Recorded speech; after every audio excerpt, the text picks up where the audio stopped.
She was 23 years old, broke in the way that goes all the way to the bone, and standing on a sidewalk in a town she had never intended to stop in, watching a bus disappear around a bend in the road without her. She had $18, a leather tool roll that had been her father's, a duffel bag of clothes that needed washing, and nowhere in the world that belonged to her. It looks beautiful, doesn't it? That is where this story begins. Not with the vault, They did such a not wonderful with the job letters, with the tiles. not with the deed that a man had filed with a county recorder 116 years ago in language so precisely written that it was still holding its meaning on the morning Eliza Marsh arrived in Kellerton, Iowa, with her $18 and her dead father's tools. The vault and the letters and the deed matter enormously, and we will get to all of them. But none of them is the beginning. The beginning is a girl on a sidewalk looking across a street at a building with boards over its windows and a rusted flagpole and a stone lintel with weathered letters carved into it that said U.S. Post Office, and feeling something she did not have a word for yet. Before we go back to that morning, though, we have to go forward, not far, far enough to see where it ends, so you understand from the first moment why it matters how it started. It is a Saturday in October, 14 months after Eliza Marsh stepped off a broken-down bus in Kellerton, Iowa. She is standing just inside the front door of what was once the Kellerton Post Office, and the room around her is full of people. They came from the county, some from further. A woman in her mid-70s stands in the far corner with a birthday card held against her chest, eyes closed, not crying exactly, doing something that contains crying and goes beyond it. A man in his 80s at the service counter runs his thumb along the polished wood with the slow deliberateness of reading. A child, perhaps 7, has pressed her face against the glass of one of the brass mailbox windows and is looking in with the concentrated wonder of someone who has just discovered that small spaces can contain whole worlds. The floor is original tile, black and white octagons, hand set in 1908 polish through 6 weeks of patient work to a surface that catches light like still water. The ceiling is pressed tin, painted the color of old cream, with a single brass fixture at the center, throwing warmth down into the room. Along the left wall, the original post office boxes run in 2 rows, every one in place, every glass window intact, some of them still holding letters that will never be claimed. Eliza's phone shows 428 unread emails.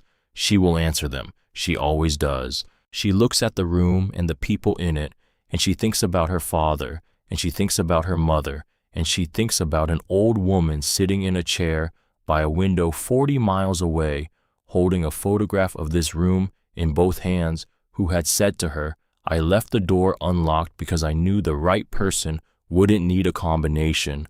They would only need to want it enough to push." There is a developer who showed up within hours of her signing the papers, smiling too carefully and offering too much money for a building worth very little. There is a wall that had been secretly sealed sometime in the 1940s, and what was found behind it when Reed Galloway took it apart brick by brick. There is a geological survey hidden in the vault by someone who had understood before Eliza arrived what the land beneath the building was worth, and there are the letters in the canvas sacks, hundreds of them, and what happened when they finally reached the people they had been sent to 40 years before. But to understand any of it, we have to go to the beginning, not to the bus or the $18, further back, to the man who built the building with his own hands and 11 of his neighbors, and the specific stubborn love of a person who has decided that something matters and will not be moved from that position, to a man named Ezekiel Whitfield and a flat piece of ground in Iowa in 1903, and the kind of decision that echoes for a century. Ezekiel Whitfield had been a postal clerk in Indiana for 8 years when he came west. He was 31 with a wife named Ruth and 3 children and a particular vision of what a life could look like if you owned the ground under your feet instead of renting it, and he had saved methodically toward that vision for nearly a decade, sorting other people's correspondence and thinking about land. He was not a large man. The photographs that survived him show someone medium built and weathered, wearing a hat that belonged on a preacher, with eyes that had the look of eyes that spend a great deal of time considering things from multiple angles before arriving at a position. He homesteaded 80 acres outside of Kellerton in 1903 and spent 2 years learning what Iowa winters actually were, which was different from what Indiana winters were, and both of them different from anything a reasonable person would choose. Ruth Whitfield did not complain. She had married a man who sorted mail and dreamed about land, and when the land arrived, she accepted its terms with the same practical intelligence she brought to everything. In 1906, the postmaster of Kellerton died of a heart attack behind the counter of the dry goods store where the postal operation occupied a corner. The regional office needed someone with experience. Ezekiel had experience. He also had a letter he sent to the regional supervisor within the week, written in formal and unhurried language, that said a post office is not a corner of a dry goods store. It is the place where a community connects to everything beyond what its members can see from their own front porches, and it deserves to be housed in a building that reflects that purpose. The regional supervisor did not respond to this letter. Ezekiel built the building himself. It took 2 years. 11 men from the farms and homesteads surrounding Kellerton came to work on their off days and their Saturdays, and sometimes after church on Sundays, not for wages beyond their meals, but because Ezekiel had explained what he was building, and they understood that it was theirs as much as his. The brick came from a kiln in Burlington by wagon. The floor tiles were ordered from Chicago, small black and white octagons of hard-fired clay, each one requiring careful individual placement to achieve the pattern Ezekiel had sketched on a seed catalog. His eldest son, 14 years old and comfortable with heights, hammered the pressed tin ceiling panels into place with the focus of someone doing work that will outlast him by generations. The brass fixtures were purchased with Ezekiel's own savings, not from the postal appropriation, because Ezekiel believed that certain things were worth paying for yourself if you wanted them done the way they deserved to be done. The building opened on April 14, 1908. When the last piece was in place and the crew had gone home and the building sat finished and quiet in the spring afternoon, Ezekiel stood alone in the lobby and looked at the tile floor and the tin ceiling and the rows of brass boxes and the service counter with its ornate grill, and then he turned to Ruth, who had brought sandwiches for the crew and stayed to watch the last hours, and he said, "This building is not mine. I built it, but it belongs to Kellerton." He meant it in the most literal possible sense. The deed he filed with the county recorder the following Tuesday conveyed the building and all the land beneath it, and the 3 adjacent lots on Main Street, to the community of Kellerton, Iowa, in perpetuity for public and civic purposes, not to the Postal Service, not to the federal government, to the community, and in a clause at the bottom of that deed drafted by Ezekiel's attorney with a precision that would not be fully appreciated for 116 years, the provision that all mineral rights below the parcel to a depth of 1,000 feet were included in the conveyance and could not be separated from the surface rights under any future transaction or circumstance. Ezekiel Whitfield understood that land could conceal things below its surface that the person who first broke it had no way of knowing were there. He wanted those things, whatever they turned out to be, to belong to the community that lived above them. He died in 1941, having run the post office for 33 years. His son Howard took over the same year. Howard was a quieter man than his father, more interior, but no less committed to the building's purpose. He sorted mail twice on slow days during the Depression because sorting gave people something orderly to watch in a period when orderly things were rare. He paid for other people's postage 37 times between 1931 and 1934, recording each instance in his ledger without emphasis as if it were simply part of the job. He walked up farmhouse lanes during the Second World War with government envelopes whose weight he had learned to read before he reached the door, and he knocked on those doors and delivered what he was carrying because the job did not allow him to choose only the easy parts. Agnes Whitfield took over from Howard in 1964. She was 36 years old and had been working beside her father since she was old enough to reach the sorting shelves without assistance. She did not need to be trained. She had been absorbing the job for 20 years through daily observation of a person who took it seriously, and she had arrived at her own understanding of what it was for. Agnes was precise and direct and possessed of a way of looking at people over her reading glasses that said she had heard what they were saying and had formed a view on it, and they could decide for themselves whether they wanted to know what the view was. She knew every family in Kellerton by their envelopes. She knew which marriages were in trouble from the lawyer's letters. She knew which children had left for good from the forwarding address cards they filed, and which ones hadn't filed them but had left anyway.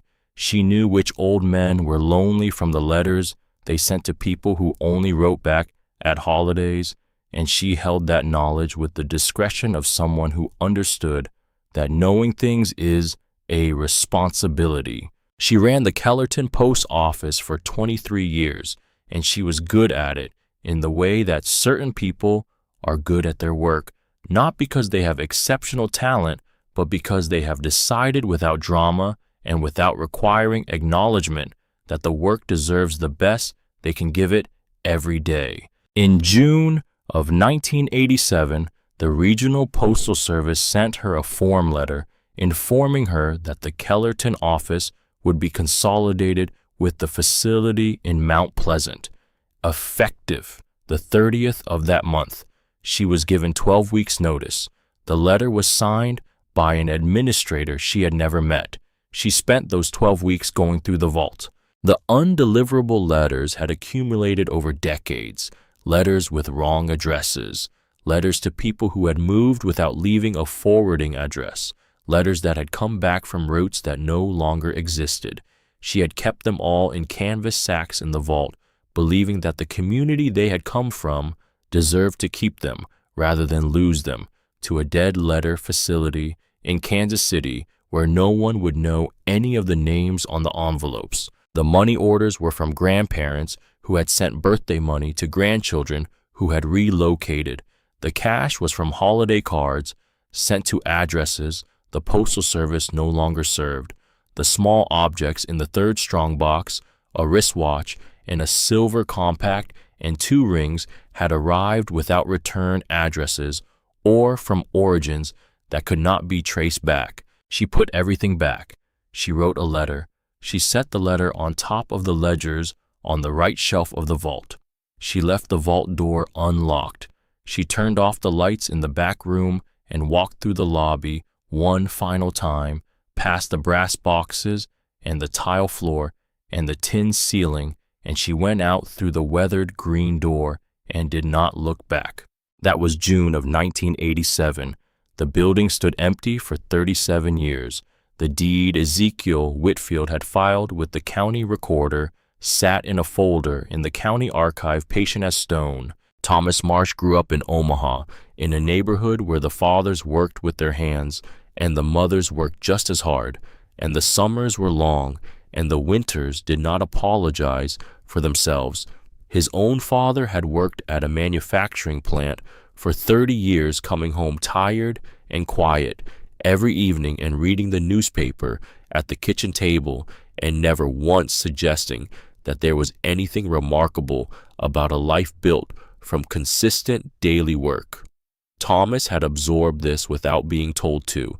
He had arrived at it through watching, which is how the most durable lessons are learned. He enlisted in the army at 19.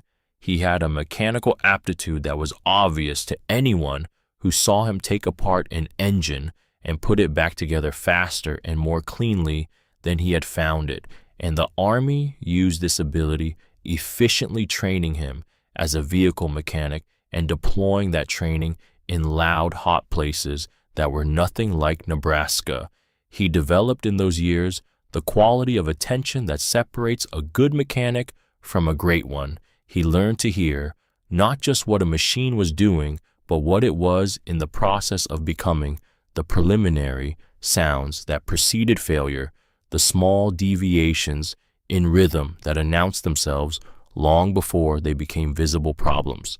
He listened to engines the way musicians listen to music, not as a collection of sounds, but as structured information that rewarded close reading. He served in the Gulf War in 1990 and 1991. When people asked him about it later, he talked about the desert, about the quality of the light over flat ground, and the way the stars at night pressed down in a sky so clear it felt almost intrusive. He did not talk about the other things. He brought a cough home from the Gulf that settled into his chest and stayed. The doctors named it eventually Gulf War Syndrome, which was the medical community's way of acknowledging that something had happened to men who served in that campaign that was doing things to their bodies that no one fully understood. The cough became worse over years. Other things followed the cough.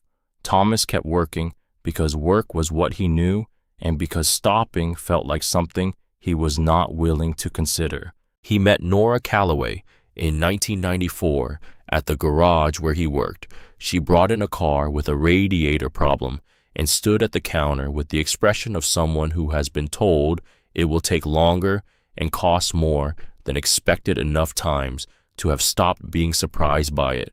Thomas told her it would be done by Thursday. He had it done Wednesday afternoon. She came back Saturday and asked if he wanted to get coffee. They married in 1996. They moved into a rented duplex on the west side of Omaha, yellow-sided, faded to a color that was neither quite what it had started as nor anything else definite. Nora worked emergency room nursing on 12-hour shifts and came home exhausted and still made dinner and still sat on the front steps in the evenings to watch the sun go down behind the roof lines across the street, which she said was the day's best part because the light did something in that last half hour that it did not do at any other time. Eliza was born in 2001. Thomas began bringing her to the garage on Saturdays when she was 4, sitting her on a stool in a corner, clear of anything that moved. By 6, she was handing him tools. By 8, she understood what each tool was for and passed the right one without being asked. By 10, she was changing oil on sedans by herself correctly, because correctly was the standard Thomas had given her, and she had accepted it without question. He taught her to listen. He would hold her beside a running motor, his hand on her shoulder, and tell her to close her eyes and stop thinking and just hear, not to analyze, not to categorize, just to receive what the engine was saying without filtering it through expectation. Over years and hundreds of sessions in the garage on Kellerton Avenue, she developed the ability he had spent his own years developing. She heard what the engine was doing. She heard what it was about to do. She understood that this ability, learned against the background noise of a garage in Omaha, was not really about engines at all. It was about paying attention with all of yourself to something that mattered and trusting what you heard. Thomas died when Eliza was 14. His body gave out the way bodies give out when they have been given reasons to give out and have been patient about it for a long time. The cough became what the cough had always been in the process of becoming. His strength went by degrees, the way good light goes at the end of a long afternoon, steadily, until suddenly he died at home in his own bed in the spring, with Nora beside him and Eliza at the foot of the bed, and the last thing he said to his daughter was between the two of them and belongs to them alone. After Thomas died, Eliza worked. She worked at the garage where Thomas had been lead mechanic under Bert Callister, who had been Thomas's closest friend since before Eliza could remember. Bert was 62 at the time of this story, built from decades of physical labor with a face that the years had organized around the primary business of being straightforward, and he expressed his care for Thomas's daughter in the way he expressed everything through consistent practical action taken without comment. He gave her as much work as she could carry and taught her what Thomas had not had time to teach. He taught her welding, the patience of it, the reading of metal through the light of an arc. He taught her diagnostics on computerized systems, which Thomas had regarded with mild suspicion, and Bert had embraced early understanding that computers were just another system that rewarded the same quality of attention as everything else. Eliza worked and learned and did not speak much about the fact of working at 16 instead of the things 16-year-olds were supposed to be doing, because Thomas had not been a man who complained about the terms life presented, and she had decided to be her father's daughter in this as in other things. By 17, she was the second most capable mechanic in the garage. On certain specific jobs, she was the most capable. She did not point this out. The work pointed it out. Nora watched all of this with a love that contained alongside its admiration a private worry she did not voice, because voicing it would have required suggesting that Eliza slow down, and there was nothing in the girl that would slow down, nothing that wanted to. And the worry was, perhaps Nora thought sometimes on the front steps in the evenings more about herself than about her daughter. She kept making dinner after 12-hour shifts. She kept sitting on the front steps. She kept watching the light do its thing at the end of the day. Then she started coughing. It began in October when Eliza was 22. Low-grade, persistent, easy to explain. Nora explained it to herself through the changing weather and the dry air in the ER and the viral season that came through every year and was nothing to get worked up about. She was a nurse of 20 years. She knew at some level below the explanations what a cough that did not resolve in 3 weeks could mean. She chose not to know it for several months with the specific determination of someone whose life does not have room for what the knowing would require. In January, she saw a specialist. The cancer was in both lungs and had reached her lymph nodes. Stage 4. The oncologist was careful with his language, which was how Nora knew before he finished his first sentence that the language was covering something he did not want to land all at once. She drove home, she made dinner, she sat on the front steps in the cold January dark and looked at the empty sky where the sun had been, and thought about her daughter, and thought about Thomas, and thought about the particular unfairness of a nurse who had never smoked in her life, which she recognized as its own kind of self-pity and set aside. When Eliza came home and sat beside her on the steps, Nora said, "I want you to know I've been very lucky. Whatever happens, I need you to know I understood that." Eliza dropped out of school and moved back into the duplex. 4 months. She learned the healthcare system from the inside as a combatant, and what she learned was this: the system was not designed to help the people who needed it most. It was designed around assumptions that broke down exactly where patients were most vulnerable, and navigating it required either wealth or time, or an absolute refusal to be worn down by the process of its dysfunction. She had no wealth and no time, and the refusal she had developed over a decade of watching her father not complain about his circumstances. She kept records. She called back when she was told to call back, and she called back when she was told to wait, and she called back when the person she needed was in a meeting and left a message, and then called again when the message was not returned. She appealed denials in writing and followed up on the appeals. She argued with billing departments calmly and with documentation, and she did not stop arguing until she had obtained the adjustment she had documented was correct. Nora died on a Tuesday morning in late March, 3 weeks before Eliza's 23rd birthday. Eliza was holding her hand. The hospice nurse said it was as peaceful as these things ever are, which was a sentence Eliza turned over in her mind for weeks afterward without arriving at a settled relationship to it. After the funeral, Eliza was alone in the duplex for the first time in her life. The rent was paid through the end of the month, the medical bills reduced by insurance and hardship arrangements, and Eliza's months of fighting were still a number that exceeded what she had. The collection calls began before the month ended. She sold the car. She sold the furniture piece by piece to people who came to the duplex and assessed its worth with the detached efficiency of buyers rather than the grief of inheritors. She sold Nora's wedding ring at a pawn shop for $180, which was less than it was worth, and she knew it was less, and she could not do better without paperwork she did not have. She sold her engineering textbooks to a used bookstore for $22 total. The cashier did not look up.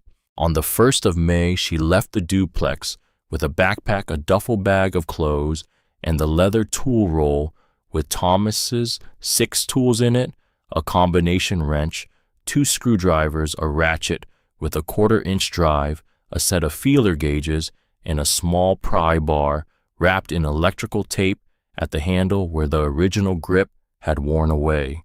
She had $91 in her bank account.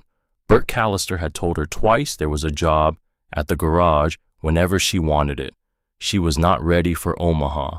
Omaha was full of places she would have to walk past, and she was not ready for walking past. She caught a bus heading east and watched the city become fields and let her mind go to the place it went when it had been working too hard, which was a place without thoughts, just the flat Iowa landscape repeating outside the window, and the particular blankness of a person who has been under pressure for so long that the absence of pressure feels like a new kind of pressure. She had $73 when she boarded. She had $18 when the bus broke down. The driver said they'd be moving in 45 minutes. It turned into 2 hours. Eliza walked the 1/4 mile to the town's main street and went into the only diner she could see to use the bathroom. And when she came back out, the bus was already pulling away, and she stood on the sidewalk and watched it go and did not run after it. Later, she would not be able to say with certainty whether she had missed the bus on purpose. She would decide eventually that it did not matter, that some things happen in a way that makes the question of purpose irrelevant. The woman behind the diner counter had a gray braid to her shoulder blades and a name tag that said Vera Sims, and the manner of someone who could read what people needed before they sat down. She set a cup of coffee in front of Eliza without asking, and then a piece of pie that Eliza had not ordered. Eliza said she hadn't ordered pie. Vera said she was aware of that. Eliza ate the pie. Through the diner window across the street and slightly back from the sidewalk was a small red brick building. Its windows were boarded with plywood that had weathered gray. A rusted flagpole stood beside the door without a flag. Ivy had grown up the right side of the facade and was making progress across the top. Weeds pushed through the cracks in the front steps. The door was weathered green. Above the door, a stone lintel with carved letters, some of them worn to suggestions, but she could make them out. U.S. Post Office. She looked at it the way you look at something that is trying to reach you in a frequency you do not quite speak yet. She asked Vera about it. Vera leaned against the counter and told her closed in 1987 when the Postal Service consolidated routes, been empty since government tried to sell it for years without success. Last she heard they were listing it for $1 to get it off the county's books. 2 people had tried to claim it since the dollar sale program began. Neither one had lasted more than a few months. The county office was 3 blocks down on the corner. Charlotte Briggs handled the property side of things. Eliza looked at the building. She had $18. She thought about what it meant to own something outright. No lease, no landlord, no envelope arriving to tell her the terms had changed. She thought about what it would feel like to stand inside a building and know that it was hers, even if it was broken, even if it was in a town she had never heard of, even if the town itself was clearly having a long, difficult conversation with the question of its own survival. Owning something meant having a place to stand, not borrowed ground, not rented ground, ground she could defend. She left $17 on the counter and walked 3 blocks down Main Street. Charlotte Briggs had the file already open on her screen. She was 55 with reading glasses on a chain and the unhurried patience of someone who has spent decades turning complicated information into language that helps people make decisions.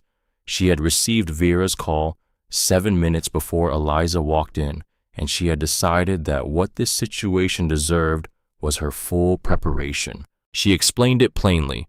The building had been surplus federal property since 1987. The county had held it since 2009 after 14 years of failed auction attempts. Since 2010, it had been available to any qualifying applicant for $1 with 2 conditions: assume the property taxes and bring the structure up to applicable building codes within 18 months. Miss the deadline, the property reverts to the county. 2 prior attempts, Charlotte said. The first in 2004, a woman who gave up after 3 months when she learned what the foundation repair would cost. The second in 2011, a man named Dennis Kolb. He lasted 6 weeks, checked out of the motel one morning without telling anyone, left his belongings in the room, drove away. His file said personal reasons. Nobody had seen him since. Eliza looked at the space in the file where Dennis Kolb's reasons should have been explained and weren't. I'd like to claim the building, she said. Charlotte looked at her for a long moment. She looked at the tool roll on the bench beside Eliza, and at the duffel bag, and at the look in Eliza's face, which was not the look of someone who did not understand what she was taking on, but the look of someone who understood and had decided anyway. She pulled out the form. 40 minutes later, Charlotte handed her a large brass key on a wooden tag that said Kellerton P.O. in ballpoint pen.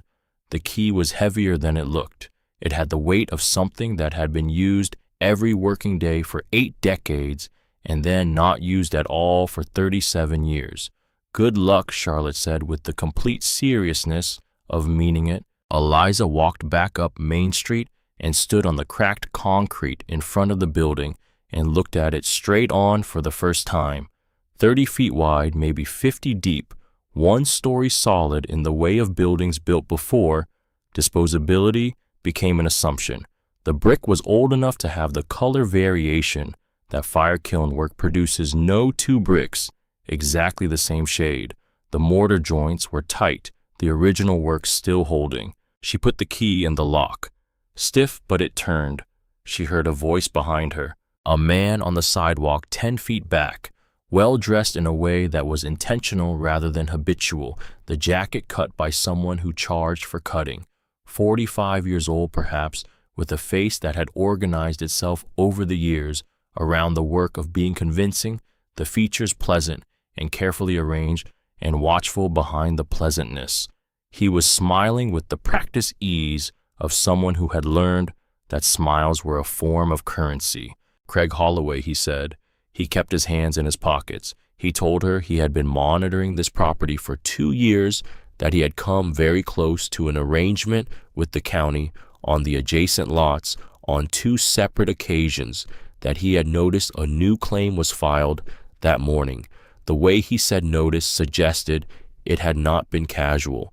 He offered her $40,000 for the claim she had signed an hour ago. He said it the way men offer considerably more than fair market value, as if the generosity itself was the argument. No, Eliza said. He held the smile. I understand. Take your time with it. I'm not going anywhere. He paused for emphasis. I'm a patient man. He walked back to a car parked half a block down, got in without hurrying, and drove south on Main Street. Eliza watched him go.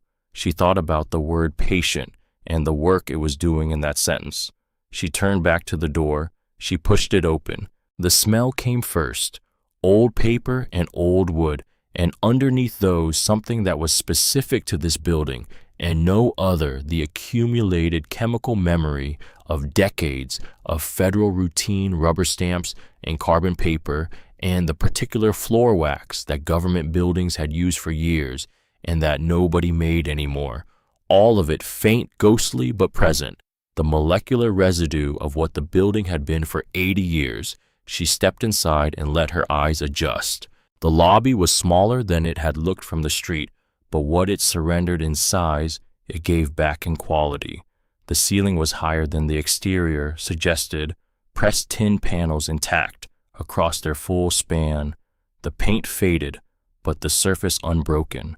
The brass fixture at the center was dark, the power long disconnected, but afternoon light came through the gaps in the window, boarding in long, specific bars that made the suspended dust glow, and the room looked like something held in time. The brass mailboxes ran the full length of the left wall. 2 rows, 212 boxes each, numbered each with its small glass window. Most windows showed empty compartments. Some held envelopes, letters that had arrived after the last day the boxes were checked and had never been retrieved, sitting in the dark for 37 years in the patient way of things that have nowhere else to be. The service counter along the right side of the room was polished wood, the depth of the polish visible even under the years of neglect.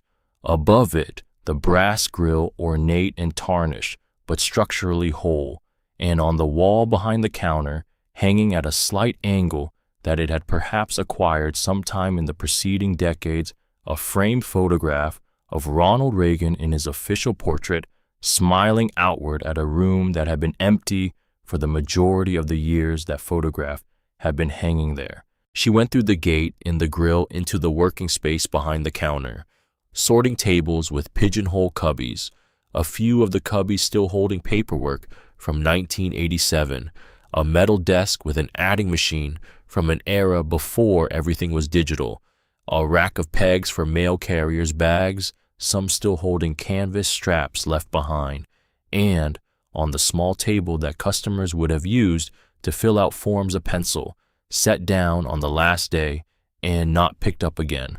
At the far end of the back room, built into the wall, as if the wall had grown up around it, a steel door, dark green paint over heavy gauge, steel gold lettering, U.S. government property, postal inspector, keep secure, a combination dial, a brass handle gone dark with decades of oxidation. She crossed to it. She put her hand on the handle and turned it. It moved freely. The door was not locked. It swung open on its hinges with a slow, resonant groan, the sound of something that had been sealed for a very long time, releasing its seal. She found the small flashlight she carried in her jacket pocket, habit from years of working in the dark spaces under vehicles, and she turned it on and let the beam travel the interior of the vault. Steel shelves on both walls and across the back. On the right, leather-bound ledgers in careful order by year, going back to the early 1940s. 50 years of daily postal business recorded in the handwriting of each successive clerk who worked behind that counter. On the left, 3 strong boxes, metal with handles and padlocks. Each padlock rusted to a uniform orange-brown. Each strongbox sitting squarely on its shelf with the self-possession of objects that have not been moved in decades. On the back shelf between ledgers and strongboxes, 3 canvas mail sacks, heavy canvas leather drawstrings, brass tags stamped USPS property, all 3 full, bulging with the weight of their contents, and on top of the rightmost stack of ledgers, a white envelope gone slightly yellow, at the edges addressed in careful fountain pen script, "To whoever finds this, please open." She did not open it yet. She left the vault door open and went to the metal desk and found a hammer in the bottom drawer, solid and balanced, the kind of hammer made before tools became disposable. She went back to the first strong box and broke the padlock off with 3 strokes and lifted the lid. Money orders. dozens of them grouped in stacks, the rubber bands holding each group long since dried to nothing. Postal money orders each in a different hand, each made out to a named recipient for a specific sum. She read the dates: 1983, 1981, 1985, 1979, 1986. The amounts range from $10 to $120. None had been cashed. The second strongbox. More money orders and beneath them cash. Paper bills in bundled stacks. The paper softened from years of handling. Before it was put away, real money, more than she had expected. She counted it on the sorting table. $16,400. The third strongbox. More bills, and in a small felt pouch set to one side, 3 objects: a man's wristwatch, a silver compact with engraved initials on the back, and 2 rings, a plain gold band and a diamond engagement ring in a setting that belonged to the 1940s or early 1950s. She reached to the bottom of the third strongbox before setting it down. Her fingers found something under the felt pouch. She lifted it out, a padlock, already broken. The hasp had been cut cleanly with a blade rather than broken with a hammer, and the padlock had been put back in the box afterward, tucked beneath the pouch, position to be found only by someone who reached all the way to the bottom. Someone had been inside this strong box before her. She set the broken padlock on the sorting table and looked at it. Then she went back to the vault and stood in front of the lower right shelf, the one she had not yet examined. She crouched and shone the flashlight into the back of the shelf. It appeared empty. She ran her hand along the shelf surface past the front edge to the back, and her fingers found the corner of something flat and stiff that had been pushed as far back as it would go, hard against the rear wall behind the original shelf lining. She worked it free carefully, a cardboard sleeve taped shut with tape that had gone brittle. The adhesive long since failed at the edges, so that the tape came away without resistance. On the outside of the sleeve, in a handwriting she did not recognize, 3 words written in pencil: "Do not open." She put it on the sorting table with everything else. She went back to the mail sacks and carried the first one out. Both hands, it was heavier than she expected, and set it on the table and loosened the leather drawstring. Letters, hundreds of them loosely sorted by size, yellowed but intact. The addresses faded but legible. She pulled out a handful and read the postmarks: 1981, 1977, 1984, 1979, 1983. Letters written in one decade and the decade before by people who had trusted the Kellerton post office to carry them, sitting here in the dark for 30 to 40 years. She put everything back carefully and went to the envelope on the shelf and sat down on the edge of the sorting table and opened it. The letter was 3 pages of government stationery, written on the front and back of each sheet in a handwriting that was precise and deliberate, the product of someone who had been writing important things for a long time and understood that care in writing was itself a form of respect for the reader. My name is Agnes Whitfield. I was the postmaster of Kellerton, Iowa from 1964 until this office closed in June of 1987. Today is my last day. She wrote about the building. She wrote about her grandfather Ezekiel, who had built it and had understood from the beginning that it was not his, but the community's. She wrote about her father Howard and the things he had done during the Depression and the war that she had not fully appreciated until she was old enough to understand what they cost him. She wrote about her own 23 years, not with sentimentality, but with the specific earned respect of someone accounting for what they gave to something they believed in. Then she wrote about what she had left in the vault and why and what she asked. These letters were meant for people in this community or written by people in this community, and they belong here. They do not belong in a warehouse where no one who handles them will know any of the names. Try to find the people they were sent to. some cannot be found. Those you cannot find, keep what they contain for yourself. You have earned it by being the person who came here and cared enough to open this vault. Whatever you do with this building, please remember what it was. People came here to send their love to one another across distances that felt impossible, and sometimes the love got lost on the way. Try to do right by the lost love if you can. She signed it. Agnes Whitfield, June 30th, 1987. Eliza read it twice slowly. Then she folded it along its original creases and pressed it against her chest with both hands and sat down on the cold tile floor of the back room and cried. She had not cried at Thomas's funeral because she had been 14 and had not yet understood that she was allowed to. She had not cried at Nora's because the 4 months preceding it had left her with a kind of exhaustion that went deeper than tears. But here in the back room of an abandoned post office in a town she had never planned to stop in, holding a letter written 37 years ago by a woman she had never met, she cried for everything she had been carrying and had not put down. She cried for Thomas, who had listened to engines the way other people listen to music, and who had carried a desert and a cough home from the Gulf and had spent 15 years giving her everything he knew. She cried for Nora, who had made dinner after 12-hour shifts and watched sunsets from front steps and had died in late March with her daughter's hand in hers. She cried for the 4 months of fighting insurance companies and billing departments, and for the ring she had sold for $180, and for the $22 she had gotten for textbooks she had studied late into nights. When she was done, she wiped her face with the back of her hand and stood up. She straightened her jacket. She put Agnes's letter in the inside pocket of her jacket close to her chest. Then she picked up the cardboard sleeve with the penciled warning and peeled back the tape and opened it. Inside were 12 pages stapled at the corner.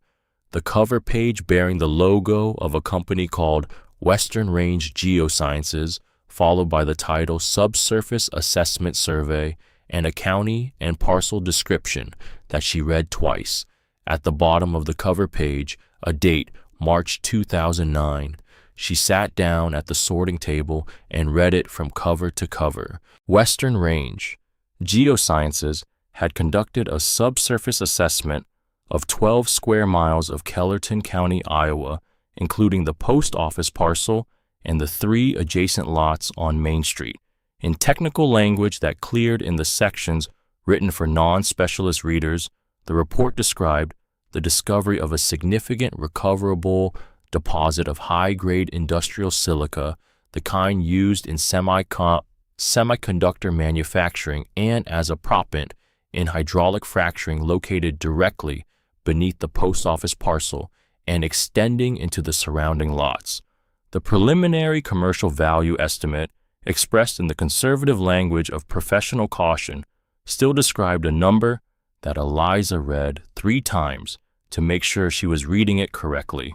Someone had put this survey in the vault in 2009, someone who had access to the building after it closed and before anyone claimed it, someone who needed the information to stay available but not findable by the wrong person. She set the survey down. She looked at the broken padlock. She thought about Dennis Kolb, who had claimed this building in 2011 and vanished 6 weeks later, and whose file said only personal reasons. Charlotte Briggs had photographed the documents from Kolb's file for Eliza on the day she signed the papers, and Eliza had saved the photos. She found the emergency contact number now and dialed it. It rang 6 times. A man answered, cautious, in the specific way of someone who has learned through direct experience to be cautious about unexpected calls. She told him her name and where she was calling from. The silence that followed was its own kind of answer. "I've been waiting for this call," he said, or something like it. His name was Dennis Kolb, and he was living in Davenport now. He had claimed the Kellerton building in March of 2011 and had been there for 6 weeks working on the initial assessment of the renovation needs when he had opened the 3rd strongbox and found the survey beneath the padlock he had cut to get in. He had read it. He had understood, having spent years in commercial real estate, what the numbers in it meant for the land. The next morning, he received a phone call. A man who would not give his name told him that his presence in Kellerton had been noted, that the situation with the post office property was complicated in ways that he might not be aware of, and that he should consider whether his involvement was worth the complication. Then the man asked Dennis if he had a family. Dennis had a wife and 2 daughters, both in school. He had driven out of Kellerton that afternoon and had not gone back. "I'm not proud of it," he said. Eliza said nothing about pride. "The man who called you," she said. "Do you know who it was?" "I didn't know then. I've had 11 years to look at county planning records, which are public. There's a name on every proposal touching that part of Main Street for the past 8 years. Holloway Land Partners." She thanked him. He told her to be careful, in the tone of someone who had not taken his own advice and was still paying some version of the cost. She ended the call and stood for a moment in the back room with the survey and the broken padlock and the canvas sacks against the wall and Agnes Whitfield's letter against her chest. Craig Holloway had been watching this property for 2 years before she arrived. He had known about the survey because someone on his side had placed it here for safekeeping after reviewing the county archive. He had been waiting for the county to reclaim the property from whichever claimant was currently failing, and he had been applying whatever pressure was necessary to accelerate that failure. She thought about her father and the lessons about listening, about understanding a problem completely before you tried to fix it, about the patience required to work on a broken thing the right way. She picked up her notebook and went to find Charlotte Briggs. Charlotte came to the building the following morning with a folder from the county archive. She had been reviewing the historical documents on the post office parcel since Eliza had asked her to, and she had found something that she spread on the sorting table with the care of someone presenting evidence that changes the shape of a situation. A photocopy of a deed from 1908, Ezekiel Whitfield's handwriting, the same hand Eliza had seen in photographs of Kellerton's founding documents. The deed conveyed the building and the land beneath it and the 3 adjacent lots on Main Street to the community of Kellerton, Iowa, in perpetuity for civic and public purposes, not to the Postal Service, not to the federal government, to the community. And at the bottom, the mineral rights clause, all subsurface rights to 1,000 feet, included in the conveyance and inseparable from it. This deed, Charlotte said quietly, was never superseded. The GSA's classification of this building as surplus federal property was made in error. They reviewed the operational history, not the underlying title. The underlying title is this document. She set down a second document, County Letterhead, 1962, signed by 4 members of the Kellerton Town Council, a resolution confirming the 1908 conveyance and adding the provision that any future mineral or subsurface resource discovered beneath the parcel would produce revenues administered by the community in perpetuity. Holloway's side found both of these in the archive, Charlotte said. That's why the survey went into the vault in 2009. They needed to keep the information controlled while they worked on a strategy to get around the community deed, and the strategy was to ensure no independent claimant ever successfully held the building long enough to discover what was underneath it, and then work a deal with the county directly and argue the community deed had lapsed. Had it lapsed? Charlotte looked at the 1962 resolution's language, which was self-renewing and unambiguous. No, she said, not remotely. They called Patricia Howe in Burlington that afternoon, a property lawyer Charlotte knew who had spent 20 years in title disputes and who listened to everything with the focused attention of someone accustomed to situations where the facts properly understood change everything. Patricia asked for copies of all documents. She said she would call within 2 weeks. She called in 11 days. The 1908 deed was valid and operative. she said, and had never been legally superseded. The GSA classification was in error and correctable. The mineral rights clause was enforceable. The 1962 Town Council resolution was valid and self-renewing. The community of Kellerton, Iowa, held clear title to the parcel and to all mineral rights beneath it. Craig Holloway had no legal claim to any part of this property. He knew this, Patricia said. Whoever advised him read that 1908 deed and understood what the mineral rights clause meant. The survey was placed in the vault in 2009, after that reading, specifically to keep the information out of circulation. The strategy required the building to remain unclaimed or to be claimed by someone who would fail to complete the renovation within the 18-month window, which would return the property to the county, at which point they planned to approach the county commissioners with a proposal that would sidestep the community deed by arguing it had not been maintained in active use. There was silence on Eliza's end of the call while she absorbed this. He misjudged the deed's durability, Patricia continued, and he misjudged the difficulty of keeping the building unclaimed indefinitely. He needed someone patient enough to read the original documents carefully and smart enough to understand what they said. And now he has it. In the meantime, Reed Galloway had come to the building. He appeared on a Friday morning 4 days after Eliza moved into the back room, which she had done without informing the county because the occupancy issue would resolve itself and she needed a place to sleep. Reed was 24, lean, with hands that had been doing construction since his teens, and he arrived with the practical directness of someone who had been told about the situation by Vera Sims and had decided that deciding not to help would have required an active choice that he was not interested in making. He walked through the building and asked questions that indicated he was actually listening to the answers, and when he looked at the foundation crack on the north wall, he got down on his hands and knees and examined it from several angles before he stood up and gave her a number. The number was lower than the figure Charlotte had quoted from the previous failed claimant's account by nearly $5,000. The roof needed work but not replacement. Electrical from scratch. Plumbing from the street connection. She could do it inside the money from the vault. She hired him. Jasper Wren came on a Monday morning, crossing the backfield on foot, with the unhurried pace of a man of 84 who has decided that walking is something he is going to keep doing, regardless of what various parts of him have to say about it.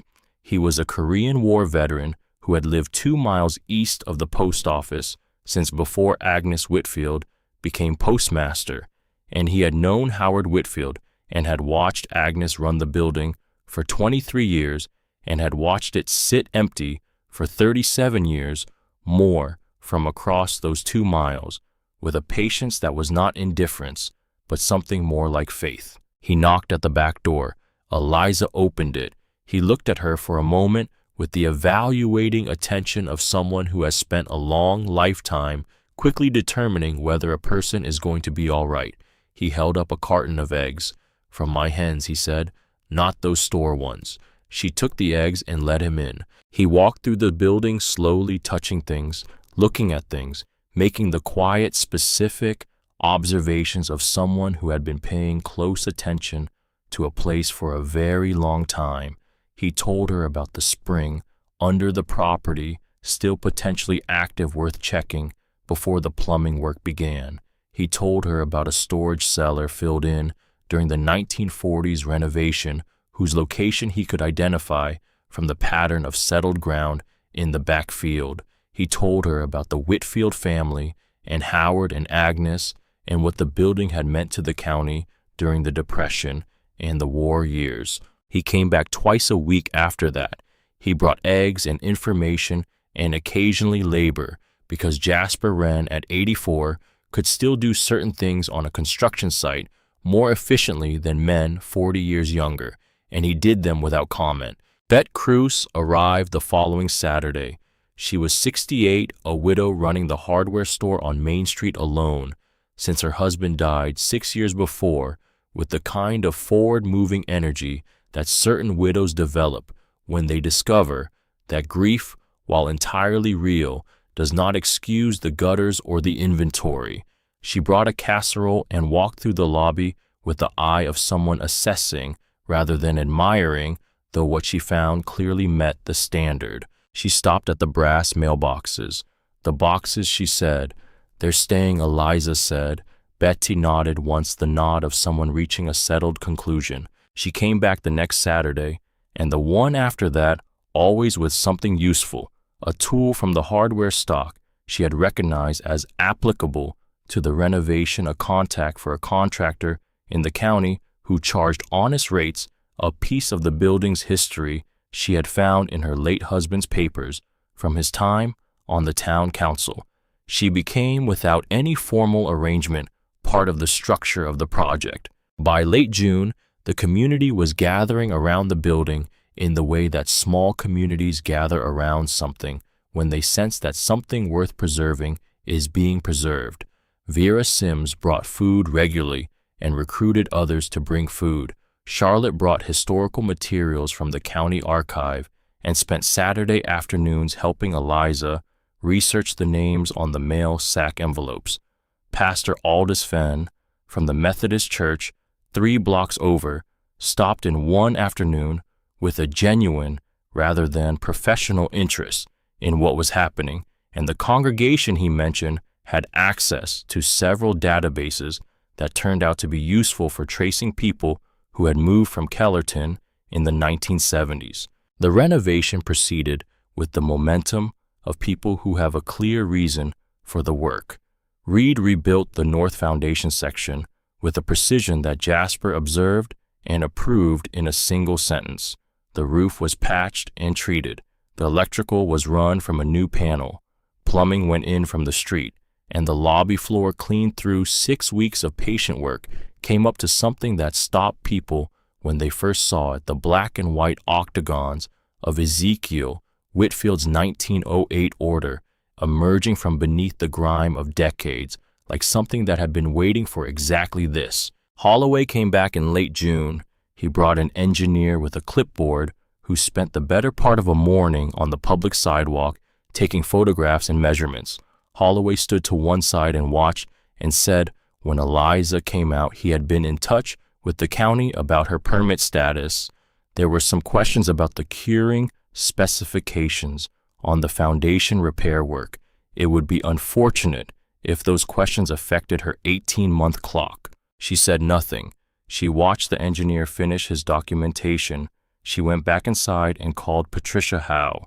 Patricia said, "Noted. Keep your own documentation current. He is looking for a procedural mechanism, and we are going to make sure he doesn't find one." 3 days later, a code enforcement citation appeared on the front door, a county notice regarding the building's residential occupancy status, the zoning classification for the parcel, the absence of a certificate of occupancy for habitation. 30 days to comply or vacate. Eliza photographed it, sent the photo to Patricia, and Charlotte noted the date in her file and went back to work. She had 17 months of her 18-month window remaining. She intended to use them. It was Jasper who noticed the wall.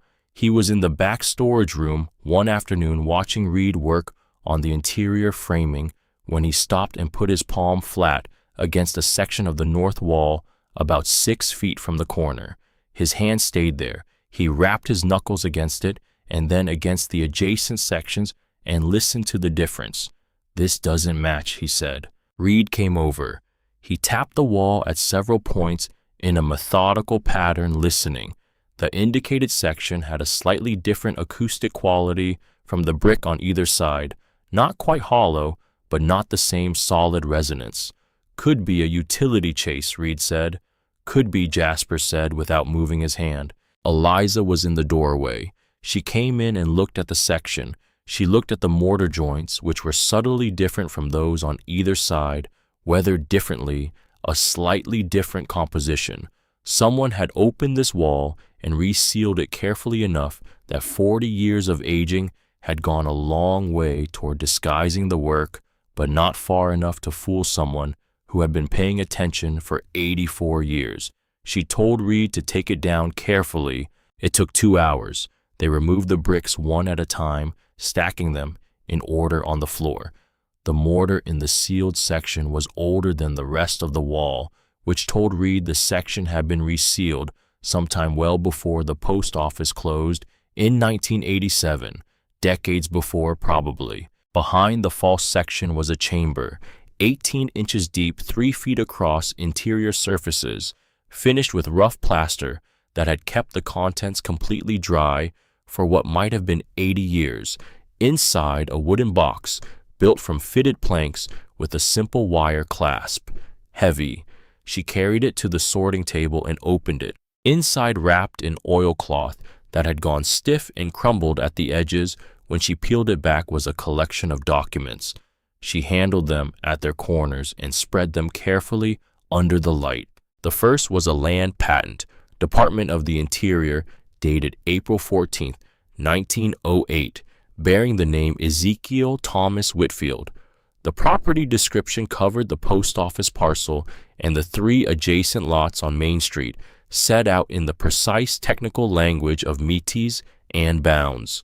Below the standard patent language, a handwritten addition in Ezekiel's own hand.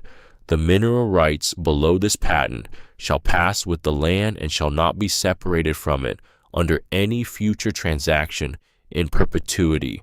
The second document was a deed, Ezekiel's handwriting again, conveying the full parcel, including all surface and subsurface rights to the community of Kellerton, Iowa.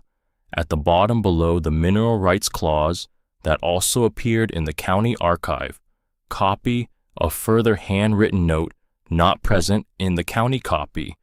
These rights are inalienable from this conveyance. No subsequent owner or administrator may sever them.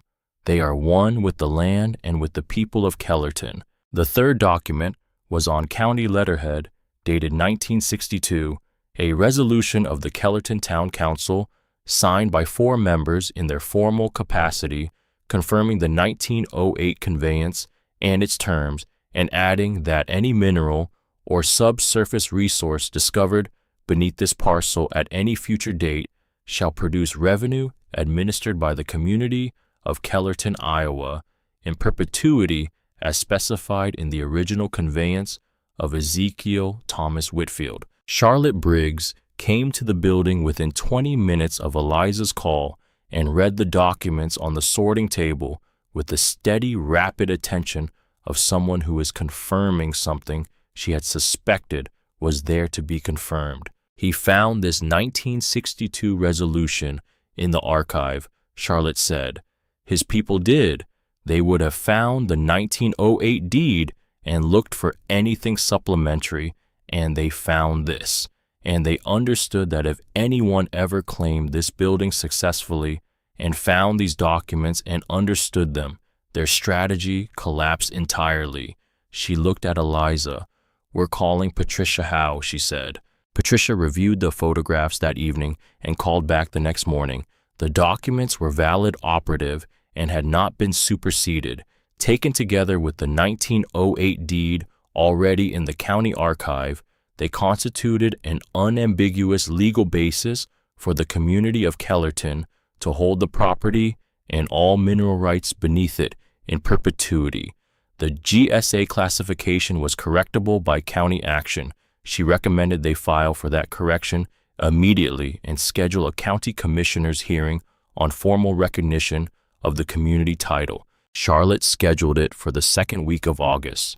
In the weeks between the document discovery and the hearing, Eliza worked on the letters. She spent her evenings at the sorting table going through the canvas sacks with the methodical care of someone who understands that what they are handling is not paper.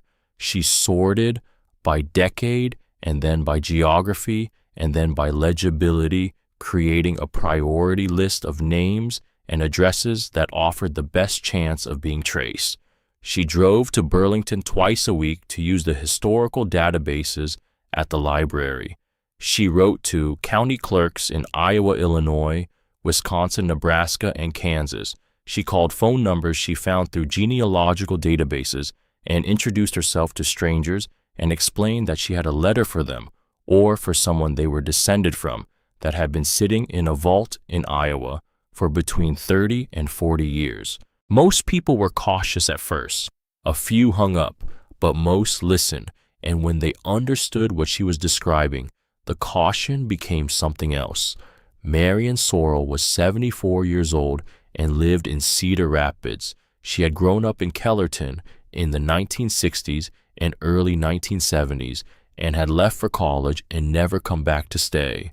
When Eliza called and told her she had a letter from Kellerton, postmarked 1984, the silence on the line lasted long enough that Eliza said hello twice. Then Marion said, in a voice working hard to stay even, who sent it. Eliza read her the return address. Marion made a sound that was not quite a word. Her mother had died in 1989. She had sent Marion birthday cards every year from the time Marion left Kellerton, and Marion had received most of them, but there had been one year, her 35th birthday, when the card had not arrived, and she had thought, in the way that grown children of good mothers sometimes think such things, that perhaps her mother had simply forgotten. She had never asked. She had never said anything about it, but she had thought it. I didn't open it, Eliza said. It's still sealed. I wanted to ask you first. Read it to me, Marion said. Eliza opened the envelope carefully along the top and took out the birthday card, the kind with flowers on the front and a printed verse inside. And beneath the printed verse, in the careful, slightly arthritic handwriting of a woman who had spent her life expressing herself, precisely several lines of specific, particular love, the kind a mother writes to a daughter when she is trying to put into words what she has always assumed the daughter already knew, but is no longer willing to leave only assumed. Eliza read it. It took 2 minutes. Marion was quiet for a long time. She thought, I forgot, Marion finally said.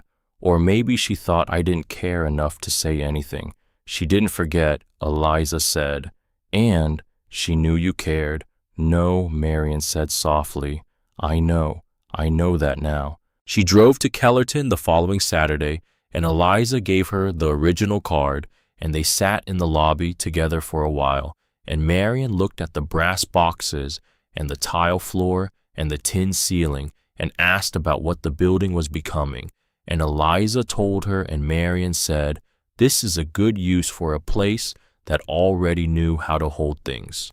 Harold Fenwick was 67 and lived in Wisconsin.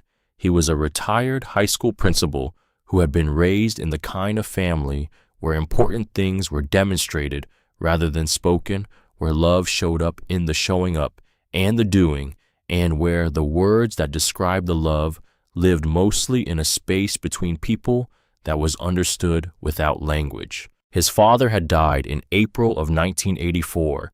Harold had been with him at the end. He had believed, because of how well he had known his father, that he understood everything his father had wanted to say to him. He had no reason to think otherwise. Eliza called him on a November afternoon. She told him she had a letter his father had written the week before his death, addressed to Harold's apartment in Milwaukee, which he had moved away from the following summer. The letter had come back undeliverable to Kellerton, which was where Harold's father had mailed it, visiting a cousin that week. Harold was silent for a while. Then, would you read it to me? Eliza opened the envelope and read the letter. It took 4 minutes. It was not a long letter. Harold's father had not been a long letter writer, but it was a complete one, and what it said was specific and exact, and went directly to the things Harold had assumed his father had felt, but had never heard him say in those words. Harold was quiet for much longer this time. 40 years, he said. I've been carrying 40 years of not knowing he thought any of that. Eliza listened to his breathing on the other end of the line and waited. He did think it, she said. He wrote it down so you would know. She sent him the original by registered mail the next morning with a note that said, your father wrote as clearly as he thought, and he thought clearly of you.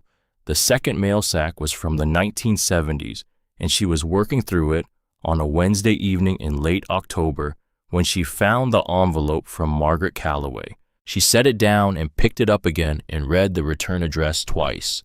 Margaret Calloway, Kellerton, Iowa, 1979. The destination was an Omaha address on the west side of the city. The recipient was William Calloway. Calloway had been Nora's name before she married Thomas Marsh. Nora had grown up in Omaha. Nora had never in any conversation Eliza could remember mentioned a town called Kellerton or any member of her family who had lived in Iowa. But someone named Margaret Calloway had mailed a letter from this building in 1979 to an Omaha address to someone with her mother's family name. William Calloway would have been Nora's uncle or her father or someone of that generation. If Margaret was Nora's grandmother, she would have been in her 60s in 1979 living in Kellerton trying to reach someone in Omaha who had left without leaving a forwarding address that Kellerton's post office could follow.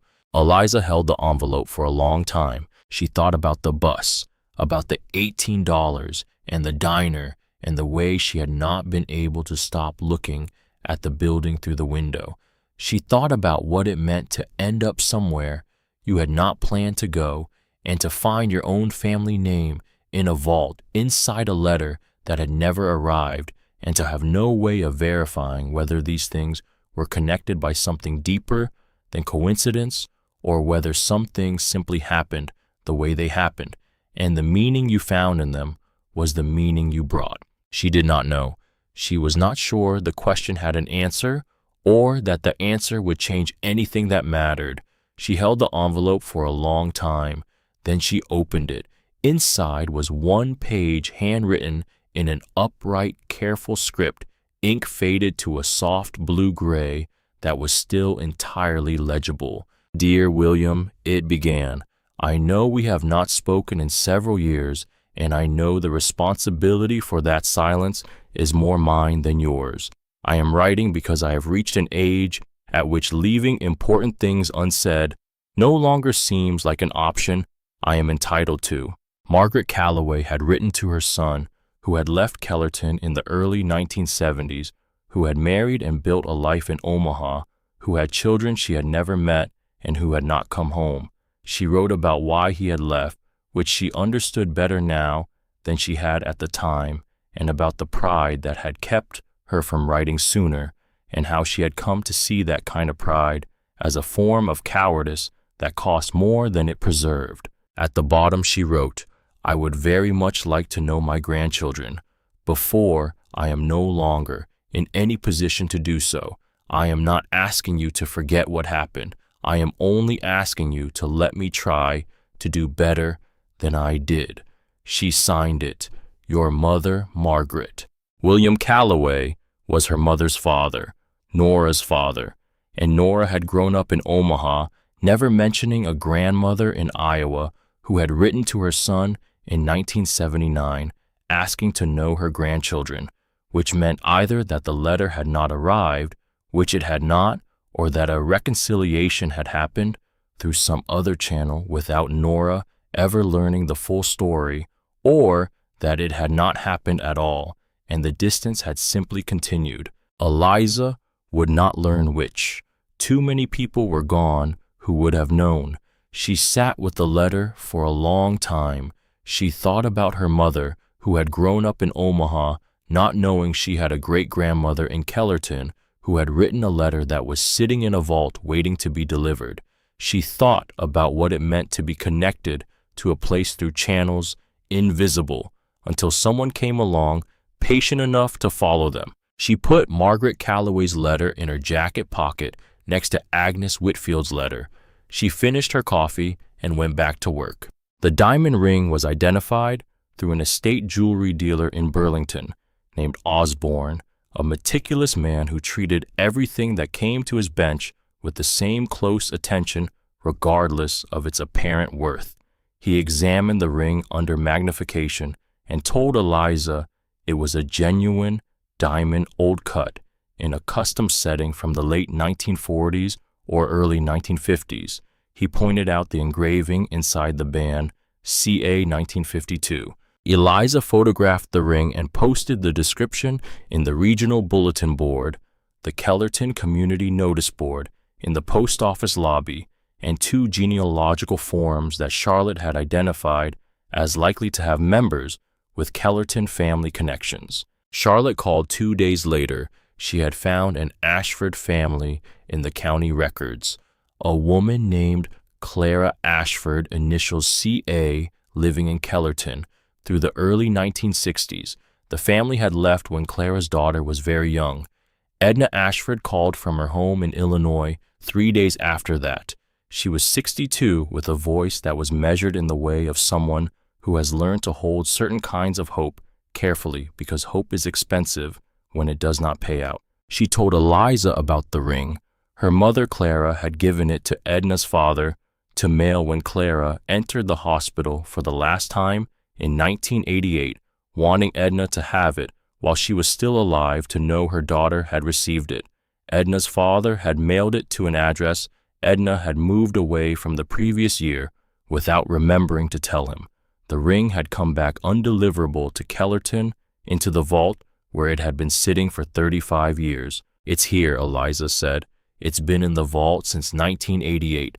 It's in good condition. There was a silence on the line. I'll come and get it, Edna said. She drove straight through from Illinois without stopping except for gas, arriving on a Friday morning after 7 hours on the road. She stood on the sidewalk in front of the post office and looked at the building with an expression that contained recognition, as if she had seen it before in a context she was working to place. Inside in the lobby, Eliza gave her the ring in the felt pouch. Edna held it in both hands without putting it on, turning it slowly, looking at the stone and the setting and the inscription inside the band. They stood together in the quiet of the restored room, the brass boxes along the wall and the tile floor and the tin ceiling, and neither of them said anything for a while because nothing was required. After a while, Edna looked around the room. Something in her expression had become more complicated. My mother grew up here, she said. I thought she might have. Eliza said, I found a letter in the second sack with the name Ashford on the return address. I set it aside for you to decide about.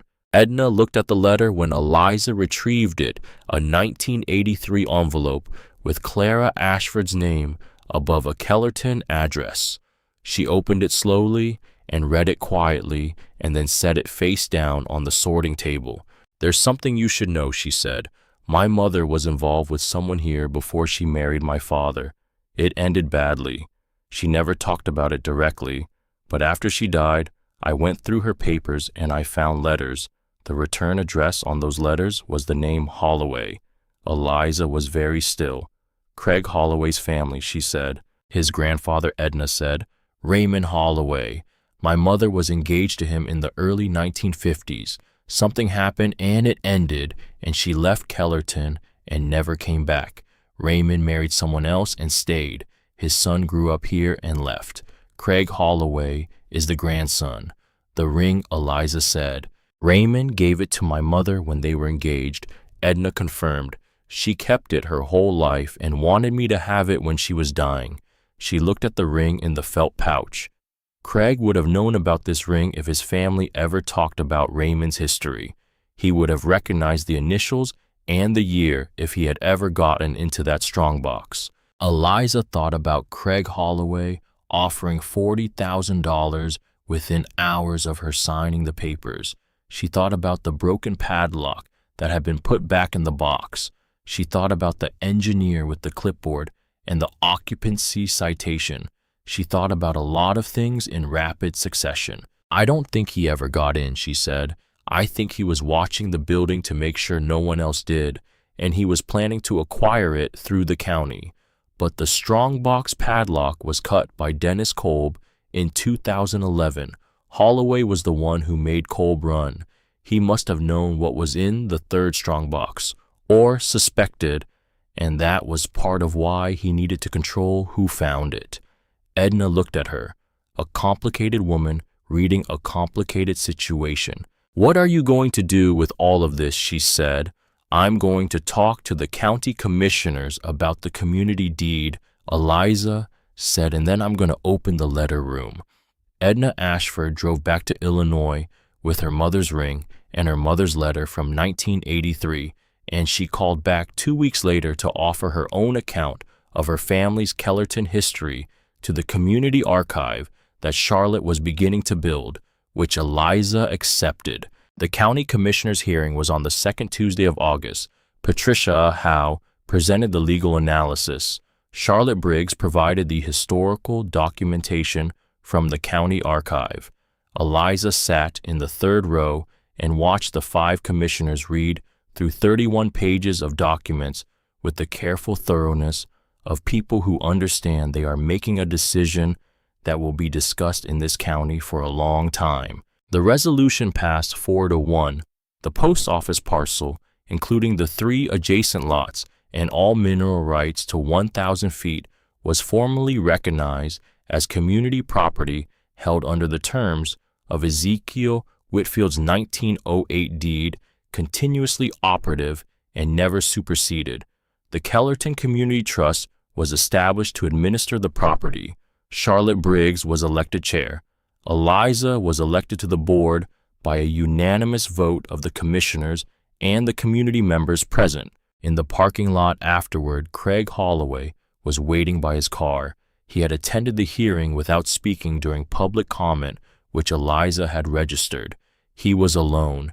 He looked at her when she came out with the look of a man at the end of a strategy he had run for a long time, accounting for where he had arrived versus where he had planned to be. "My attorney called this afternoon," he said. "So did mine," she said. He was quiet for a moment. He looked at the county building behind her, and then at nothing in particular, and then at her. "My grandfather was from this town," he said. "He talked about it sometimes. There was something here he had wanted a long time ago, something he never got. I think I understood that story in a way that made me feel like acquiring the building was a way of settling something that had gone unsettled for too long." He stopped. "I went about it the wrong way," he said. The words were an accounting rather than an apology, but they were something. "Yes," Eliza said, "you did." He nodded once, minimal and acknowledging, and got into his car and drove out of the parking lot at a measured speed. She watched him go. She thought about Raymond Holloway and Clara Ashford, and about the ring that had sat in a vault for 35 years, and about what it costs a person to inherit a grief and then pursue it badly in the wrong direction. She went back inside to call Patricia Howe. The mineral rights that the 1908 deed had preserved for the community of Kellerton became the subject of a negotiation that took 4 months. A company that was not Holloway Land Partners and that had no apparent connection to Holloway approached the Community Trust in October through Patricia Howe's office with a straightforward revenue-sharing proposal for the silica deposit. The terms were honest. Patricia reviewed them for 3 weeks and reported them to the trust board as the best terms she had seen for this type of arrangement in her 20 years of practice. The trust voted to accept. For the first time in a generation, Kellerton, Iowa, had a financial future that did not depend on outside rescue or continued decline. It would not save the town. Nothing saves a dying town all at once, but it gave the town something. It had not had the possibility of a different conversation about what came next.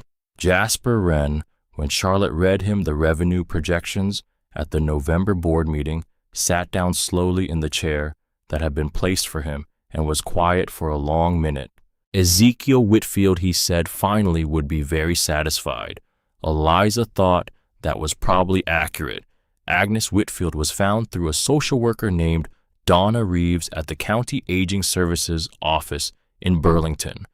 Donna called on a Monday morning in mid-October, having read the regional newspaper's account of the letter room project and its backstory, and said, without preamble, "I think I know who wrote the letter you found in that vault. Agnes Whitfield," she said. "She is a resident at Maple Ridge Care Center here in Burlington. She is 96 years old in March. On her good days, she is entirely lucid, and her memory is frankly remarkable. She has mentioned the Kellerton post office in conversation many times over the years. I thought she was reminiscing about her career. I understand now that she was doing something else. Eliza drove to Burlington the following morning. The sky was the particular gray of a late fall day in Iowa, low and flat and honest, with no distance between what the weather was and what it looked like.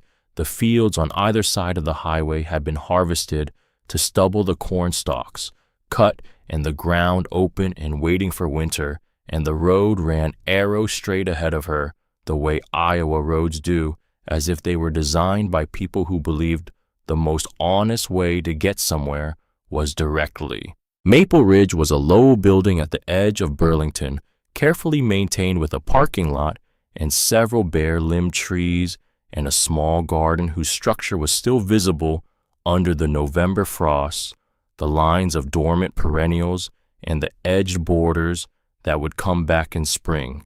A nursing assistant led her to a room at the end of the east corridor and knocked lightly on the open door. Agnes Whitfield was sitting in a chair by the window. She was small and contained with the posture of someone whose body remembered decades of purposeful physical work, even when the work itself was gone. Her hair was white, cut close. Her hands were folded in her lap with the deliberate stillness of hands that have been busy for nearly a century and have recently been given a different kind of work, which is the work of being still and watching. She looked at Eliza when she appeared in the doorway.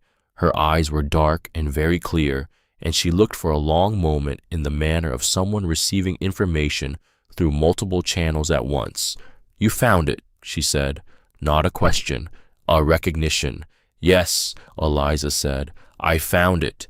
Agnes looked at her for another moment, and then at the window, and something in her face settled, a long-held thing releasing at last. "How long?" she asked. 37 years since you closed the building. 14 months since I opened it." Agnes turned back to look at Eliza. "Sit down," she said.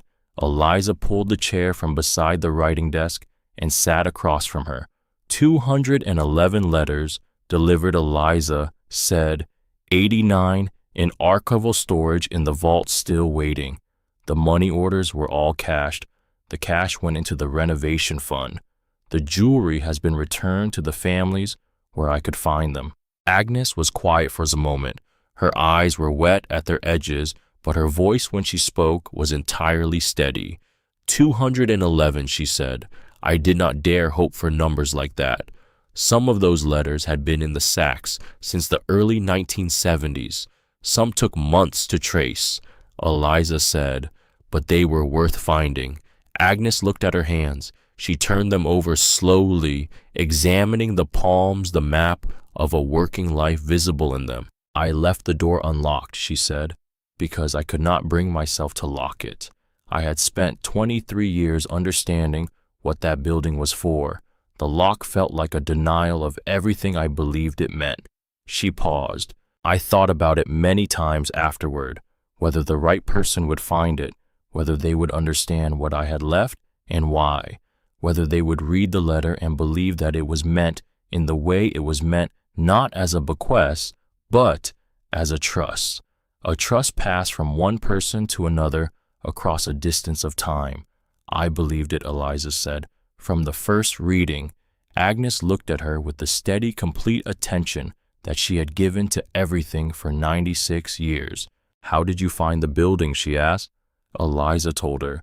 The bus from Omaha, the $18, Vera Sims, and the pie. Looking out the diner window and not being able to stop looking.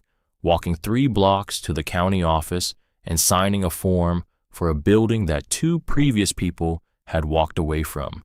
Agnes listened without interrupting. When Eliza finished, she was quiet for a moment. Then she said, My grandfather built that building for the community and trusted that the documents he left behind would say what they needed to say when the moment came. He died before he knew whether they would. She paused. I left a letter in an unlocked vault and trusted that the right person would come. I had 37 years to wonder whether I had been right to trust that. You were right, Eliza said. Agnes looked out the window at the bare trees in the garden. A crow landed in the nearest one and sat there with the composed self-possession of a bird that has found a good position and is not in any hurry to leave it. Tell me what you've done with the building, Agnes said. Eliza told her. The tile floor cleaned and restored, the tin ceiling its original surface recovered through 6 weeks of careful work. The brass boxes all in place, all windows intact. The sorting tables kept in the back room. The vault with its shelves and archival boxes and the letters still waiting for someone to claim them. The community trusts and the mineral rights and what had happened with Craig Holloway. She told her about Margaret Calloway's letter and what it meant. Agnes listened to all of it. When Eliza was done, Agnes said, "Your great-grandmother sent a letter from my building in 1979, and the letter brought you back to the building 45 years later." She considered this for a moment. There are people who would say that is coincidence. I am 96 years old, and I have had a long time to form an opinion about coincidence. What is your opinion? Eliza asked. That some things look like coincidence from the outside and look like something else from the inside, Agnes said, and that the difference between the two views is whether you were paying the right kind of attention. She reached out and put her hand over Eliza's, which were resting on Eliza's knees. Her grip was warmer and firmer than expected, the grip of someone who had been holding things with intention for nearly a century and had not stopped. You came back for it, she said. I did not know your name or your face or your family. I only knew that someone would come. I just did not know it would take this long. I didn't know I was coming, Eliza said. No, Agnes said. The ones who are meant to find things rarely do. That is what makes the finding mean something. They sat together in the quiet room while the November light came through the window at its low angle, clear and cold, and the crow considered its options in the bare tree outside and eventually lifted into the gray sky and was gone. Before she left, Eliza set on the table beside Agnes's chair a photograph she had printed that morning, the post office lobby as it was now, the tile floor in the morning light, the brass boxes along the wall, the tin ceiling, the clean windows admitting the full sky.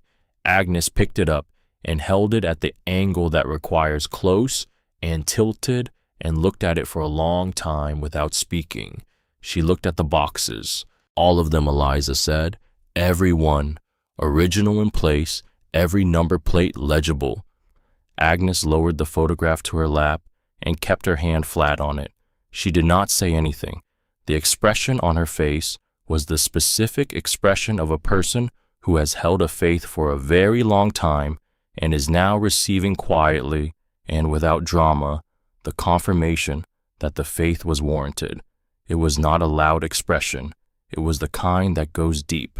Eliza drove back to Kellerton in the late afternoon along the same two-lane road, the sun going down behind her and to the west, and the fields on either side turning from brown to gold to the dark specific color they became in the last light before dark. She drove through the flat, honest geography of central Iowa and thought about Agnes Whitfield sitting in a chair by a window with a photograph on her lap, and about Ezekiel Whitfield filing a deed with a county recorder in 1908 and going home to tell his wife what he had done, and about the particular patience of people who trust that the right thing done correctly will eventually reach the person it was meant for. It just takes time, sometimes a great deal of it. Bert Callister came to Kellerton on the Saturday of the letter room's first public opening. He drove from Omaha in his dark green pickup, 200,000 miles on it, a replaced side mirror that had never quite matched the original, and he parked in front of the building and sat behind the wheel for a moment before he got out, looking at the facade, taking it in completely before he moved. Eliza saw him through the front window. She went out. He was standing on the sidewalk, looking up at the building with the expression of a man adjusting what he had expected to see against what was actually in front of him, and what was in front of him was more than he had expected. The clean brick, the straightened flagpole with a flag, the repointed steps, the small evergreens in pots on either side of the door that Betsy Krause had brought without being asked, and that turned out to be exactly what the entrance needed. He shook his head once slowly, which was the opposite of what head shaking usually means. "Tom," he said, and then he stopped. He started again. Tom would have looked at the front left corner of the steps. "Reed redid it," she said. Someone pointed out the mortar mix was slightly off. He looked at her. He had known Thomas Marsh for 30 years, and Thomas Marsh's daughter for 23, and what was in his face when he looked at her was something he would not put into words, being a man who did not put things into words if the situation could communicate them another way. "Come inside," she said. He walked through the building the way certain people walk through places they have been told about, but are finally seeing, calibrating what they heard against what they are standing in. He walked slowly. He looked at the brass boxes and touched the face of one with his thumb. He looked up at the tin ceiling without saying anything. He walked through the gate in the brass grill and stood in the back room and looked at the sorting tables and the pegs on the wall, and then he looked at the vault. The door open as it always was, as it had always been since Agnes Whitfield had walked out of this building on a June evening in 1987 and left it open for whoever came next. He stood at the vault door and looked at the shelves inside, the archival boxes with their careful labels, the ledgers, the Ezekiel Whitfield postal seal on its dedicated shelf, bronze, substantial, still clean from the 1908 casting. "What's in the boxes?" he said. 89 letters, she said. "The ones I couldn't find the right people for." "They're waiting." "For what?" "For whoever's looking for them," she said. "There's usually someone. They just don't always know that's what they're looking for until they find it." He was quiet for a moment. Then he turned from the vault and looked at her with the direct simplicity that was the core of who he was. "Tom would have been proud of you," he said. He stopped. "Let me say that right. He would not have said proud. He would have looked at this, and he would have nodded, and he would not have said anything, and you would have known." She paused. "I know you know what that nod would have looked like." She knew. She looked at the vault and the shelves and the boxes and the open door that had been open for 37 years, waiting for her to come through it. She thought about Thomas Marsh, who had listened to engines and carried a desert home from the Gulf, and had taught her that the right way to do something was the only standard worth applying. She thought about Nora Marsh née Calloway, whose grandmother had sent a letter from this building in 1979 that had waited 45 years to be received. She thought about Agnes Whitfield at 96, in a chair by a window 40 miles away, her hand on a photograph of this lobby. She thought about Ezekiel Whitfield, who had built this building in 1908 and signed a deed that said it belonged to the community, and who had understood that some things need to be protected in writing because the world is full of people with reasons to disagree. She thought about the 89 letters in the archival boxes, waiting, the way certain things wait, not passively, but with a kind of active readiness available to whoever comes along with the patience to ask the right questions. Outside on Main Street, it was a Saturday in October, and there were more cars parked along the curb than Eliza had counted on any single day since she had arrived in Kellerton. People were going into the diner, people were going into the hardware store, people were coming to the letter room, stepping through the front door with the careful respect of people entering somewhere that has acquired its dignity through actual history rather than decoration. And they were looking at the tile floor and the tin ceiling and the brass boxes, and some of them were sitting in the chairs along the wall and being still for a while, which is something people rarely give themselves permission to do and which they visibly needed. Kellerton, Iowa had 304 people, and a grain elevator at the end of Main Street, and a diner and a barber shop and a hardware store, and a new revenue stream from a mineral rights agreement that would not save the town all at once, but would change the conversation about what saving might mean. It had a community trust and a community board and a county archive being actively expanded with the histories of families that had been here and left and were beginning to come back in some form. And on the corner of the Main and Elm, it had the letter room, which was open on Saturdays, and which was full of people on this particular Saturday in October who had driven from various distances to be somewhere that took the fact of their family's connections to this place seriously. Not all dying towns get that. Most of them don't. Most of them get smaller and quieter until the last few people left find somewhere else to be, and the buildings stand empty and the land waits for someone to come and find a new use for it. Some towns, a few, find something inside them that the dying had not yet reached, some small particular thing that was there all along, put there by someone who understood that certain things need to be protected in ways that outlast the person doing the protecting. Kellerton had Ezekiel Whitfield's deed. It had Agnes Whitfield's unlocked vault. It had the letters in the archival boxes and the people who had come to find them. It had Jasper Wren, who knew where the old spring was and had been paying attention to this property for more than 60 years. It had Betty Cruse and her hardware store and her practical love of things built to last. It had Charlotte Briggs, who had known there was something in those county records and had pulled the folder and read it carefully when it mattered. And it had Eliza Marsh, who was 23 years old and had arrived with $18 and a dead father's tools and had spent 14 months learning that some things which look like accidents turn out on close examination to have been a long time coming. The renovation passed its final inspection in November 1 month before the 18-month deadline. The inspector, a county official named Gardner, who had been doing code inspections for 20 years, walked through every room with the thorough attention of someone who has been around long enough to not be fooled by surfaces. And at the end, he stood in the lobby and looked at the tile and the ceiling and the brass boxes and said, "This is the best work I've seen done on a historic building in this county in 15 years.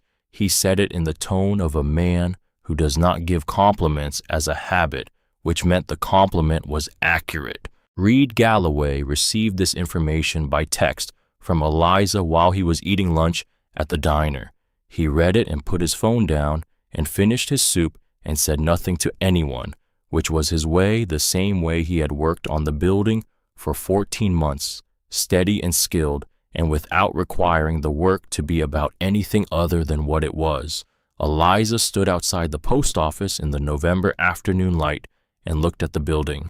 The inspection certificate meant the building was hers, not provisionally, not subject to review, hers and the community's in the way that Ezekiel Whitfield had intended in 1908 and that Agnes Whitfield had protected in 1987 by leaving a door unlocked and trusting that the right person would eventually push it open. She thought about her father's dog tags in her jacket pocket, which she carried every day. She thought about the tool roll on the shelf inside the 6 tools in their 6 pockets, the leather worn dark from Thomas's hands and from hers. She thought about what it meant to hold something that had been earned rather than simply received.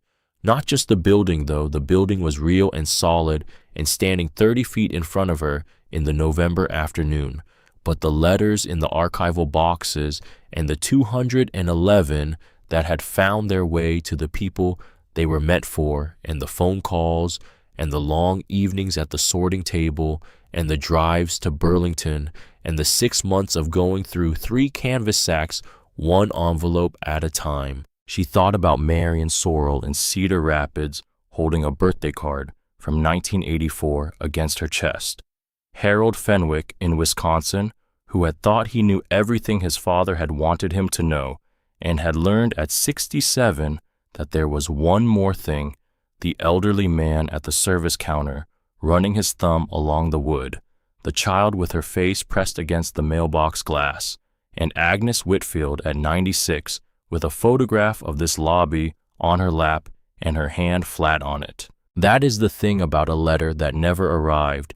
It is not lost. It is waiting for someone patient enough to pick up each envelope and ask who was this meant for, and is that person still reachable, and if not, who would have wanted to know what it said. The Kellerton post office had been waiting for Eliza Marsh for 37 years without knowing her name. It had been waiting since the June evening when Agnes Whitfield walked out the front door and left the vault unlocked and trusted the building with what it held. It had been waiting through 14 years of failed auction attempts and 2 people who claimed it and left, and through the 6 years after that when Craig Holloway was watching it from a distance and making sure no one else could hold it long enough to find what was underneath. It had been waiting for the right person, and the right person had arrived on a broken-down bus with $18 and a dead father's tools on a Wednesday morning in late May in a town she had never heard of. Eliza Marsh was 23 years old. She had $1 and she spent it on an abandoned post office in a dying town in Iowa. It was the best dollar she ever spent,